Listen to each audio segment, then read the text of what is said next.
Hi, இன்னைக்கு நம்ம வீடியோவில் சிக்கன் கிரேவி நல்ல திக்காக எப்படி செய்யுதுன்னு பார்க்கலாம்.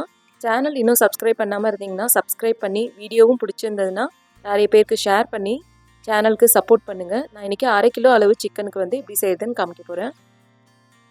ஸோ ஃபஸ்ட்டு ஒரு 4 டீஸ்பூன் அளவு எண்ணெய் சேர்த்துக்கலாம். இதில் 2 பிரியாணி இலை, 2 பட்டை, 2 லவங்கம், 2 ஏலக்காய், 1/4 டீஸ்பூன் அளவு சோம்பு, கல்பாசி கொஞ்சமாக சேர்த்துக்கிட்டோன்னா நல்ல ஃப்ளேவர்ஃபுல்லாக இருக்கும். ஸோ இதெல்லாம் சேர்த்துட்டு 2 பெரிய வெங்காயத்தை இந்த மாதிரி சின்னதாக நறுக்கி சேர்த்துக்கிறேன். இது நல்லா கண்ணாடி மாதிரி ஆகிற வரையும் விட்டுடலாம். இப்போது இது கூட 2 டீஸ்பூன் அளவு இஞ்சி பூண்டு பேஸ்ட்டும் கருவேப்பிலையும் சேர்த்துக்கிறேன்.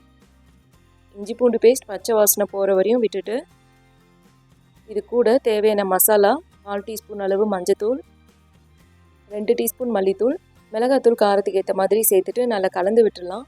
இன்றைக்கி 1/2 கேஜி சிக்கனுக்கு வந்து நான் 2 தக்காளியை அரைச்சி சேர்த்துக்க போகிறேன். நீங்கள் கட் பண்ணி கூட சேர்த்துக்கலாம். அரைச்சி சேர்த்தா இன்னும் நல்லாவே இருக்கும். ஸோ அரைச்சி சேர்த்துட்டு இது பச்சை வாசனை போகிற வரையும் கொதிக்க வச்சுக்கலாம். ஸோ இதோட பச்சை வாசனை போனதுக்கப்புறமா நம்ம சிக்கன் சேர்க்க போகிறோம். அதே மாதிரி கிரேவி நல்லா திக்காக வரதுக்காக ஒரு 10-12 முந்திரியை வந்து ஊற வச்சு அதை வந்து அரைச்சி சேர்த்தோன்னா நல்லா திக்காக வரும். ஸோ அதை ஊற வச்சுருங்க. தக்காளியோட பச்சை வாசனை போனதும் சிக்கன் சேர்த்து நல்லா கலந்து விட்டுட்டு தேவையான அளவு தண்ணியும் சேர்த்துக்கலாம். இப்போ நம்ம ஊற வச்சுருக்க முந்திரியை அரைச்சி இதில் வந்து சேர்க்க போகிறோம். சிக்கன் பாதி வெந்திருக்கும் போதே இது சேர்த்துட்டு நல்லா கலந்து விட்டுடலாம்.